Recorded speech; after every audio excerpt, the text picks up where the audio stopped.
And as we go ahead, I want to quickly talk about how our team at Vision Next have been tracking play in different contexts, from in different domains, from fashion to makeup, mindsets, even subcultures like tattoos that is coming in.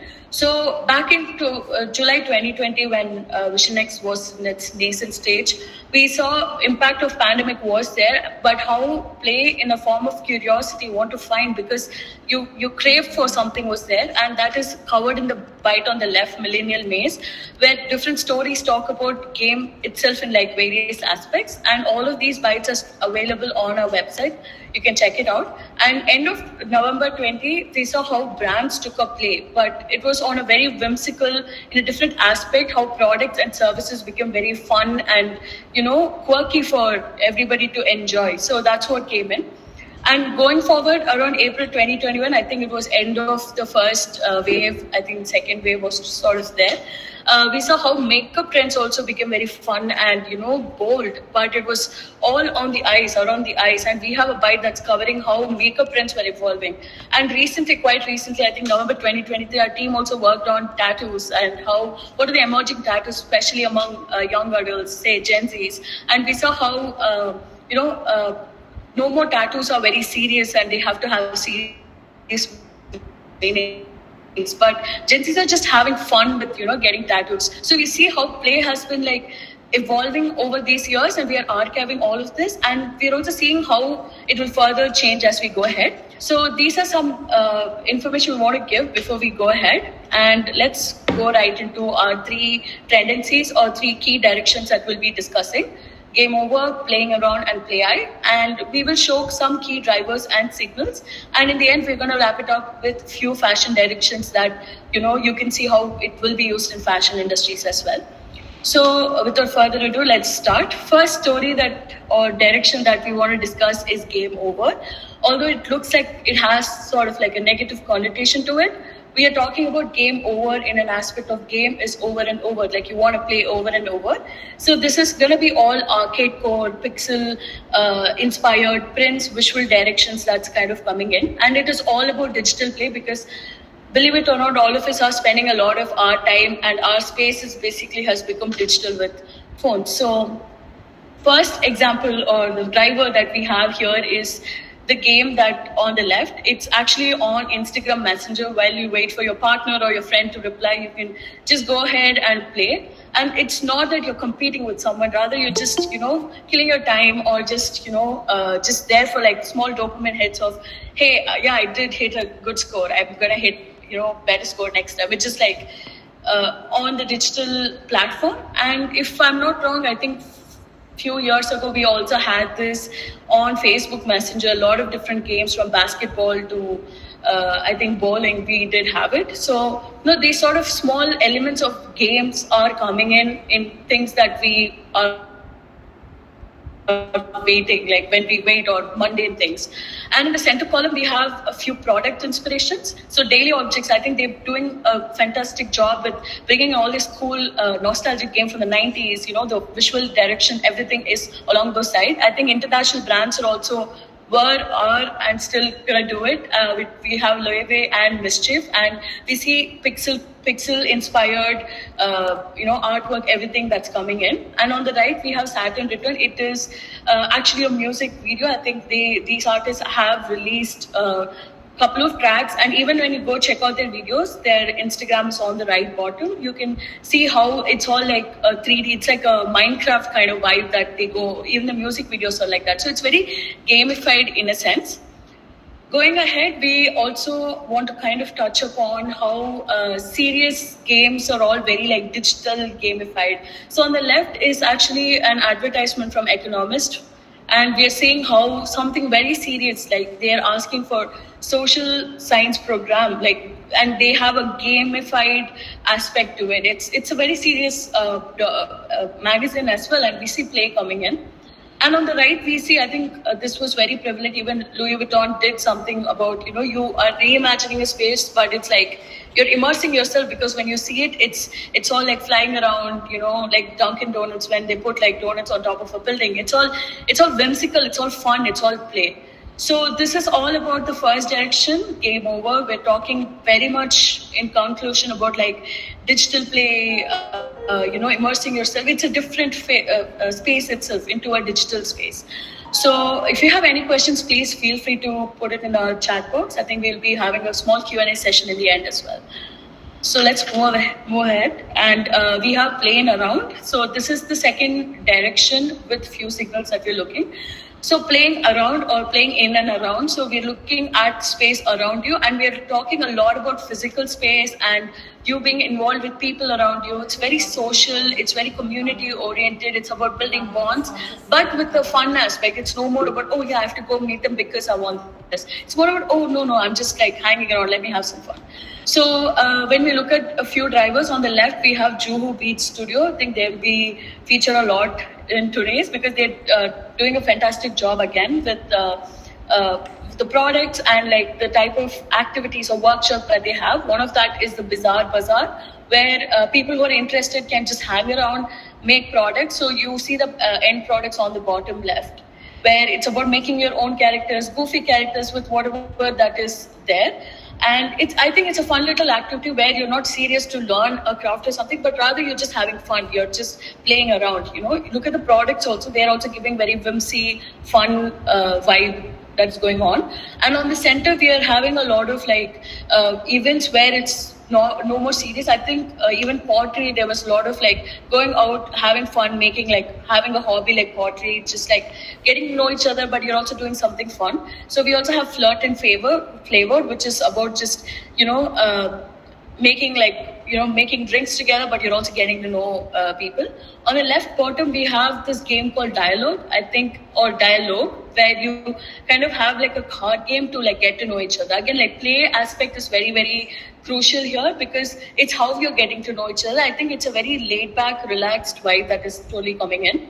Again, we have a few more signals that's talking about Human Library, where these are events that are happening, I think, in and around Bangalore. If I'm not wrong, you can check it out in Book My Show, where people become books, where they tell their stories. And it could be, just you getting to know someone, but they also include like fun stories. Like, it's a way to connect with someone, but it's all fun. Like, there's not like a very serious aspect of just people like exploring or like talking to each other.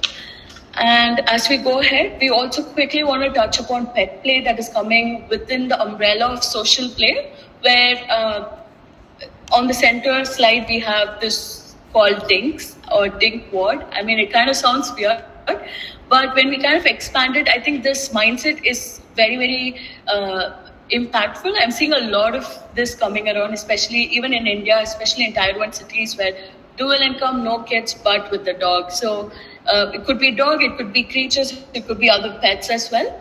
Again, on the left, we have Juhu Beach Studio, where they're making products around the pets around you. And these are not even pets, these are creatures that, kind of live around your house. You don't really consider them as pets, but we're seeing how, we humans are currently, the mindset is moving towards not just pets, but like creatures around. So we're seeing a lot of this coming around. And on the right, we have a lot of the marriages or like functions that happen right now include pet and, a cord kind of set for the owner and also the pet. I think a lot of brands of engaging pets as well, but also like it is becoming part of social play in general. Again, if you have questions, please add it to the chat. We will be answering it later. So this is all about social play. So to conclude, we are seeing a race in how people are interacting. There's more fun elements that is coming inside. And that's about it. We will go to our third tendency, which is a lot about solo play. So we are calling it a play I because it is all about you, yourself, and what you do with your time and how you're not taking life seriously. Again, we're seeing a lot of drivers towards the aspect of just, something that's just fun for you. It could be like small engravings that mean something to you, but it is very personal. So that a personal sort of play is what this direction is all about. So when we look at brands or products itself, we're seeing a lot of customization or personalization that is coming in.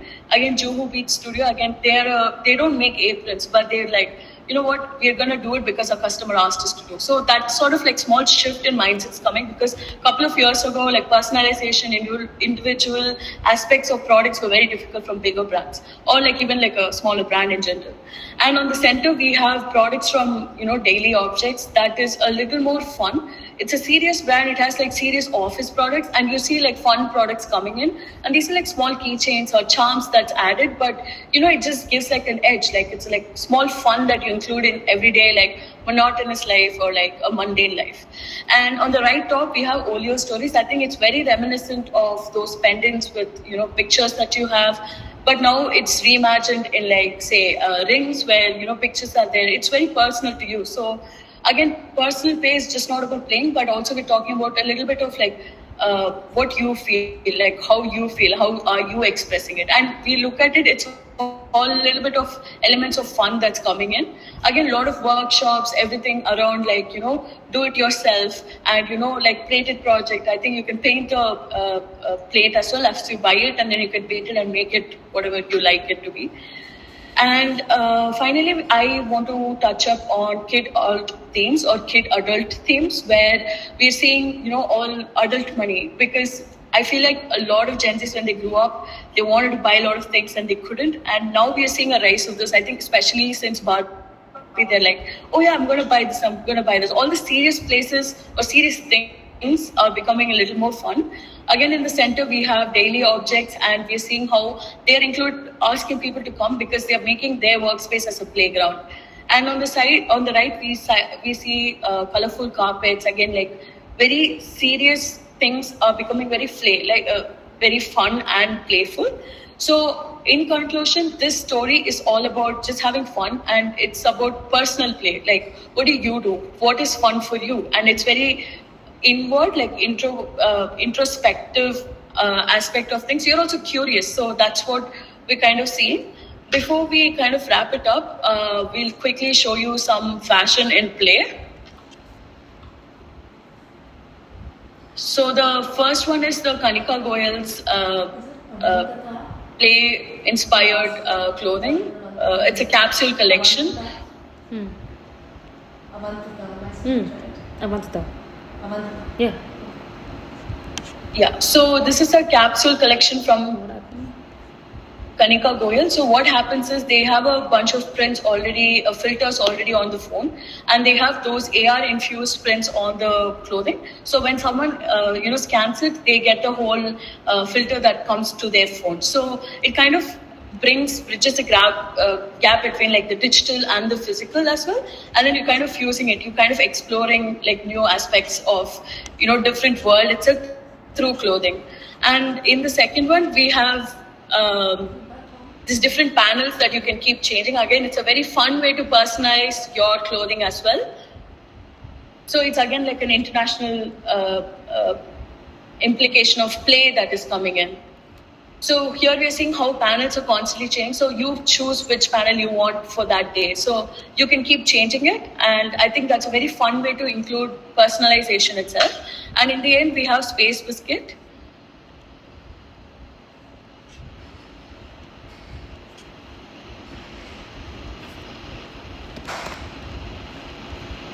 So in the end, we have Space Biscuit. This is a streetwear brand based in Chennai.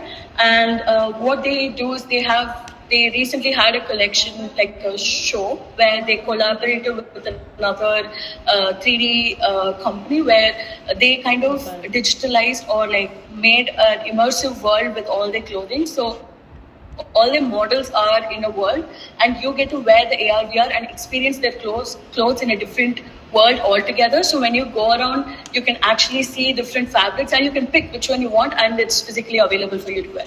But it just gives you an exposure to be or become part of something else, which is, I think, like a very fun aspect of just looking at serious stuff like buying or anything, because the clothes are still a bit expensive and you get to experience the whole thing. So experiential, immersive play is all coming part of play in general as well. So so I think these are the few directions that we wanted to talk about.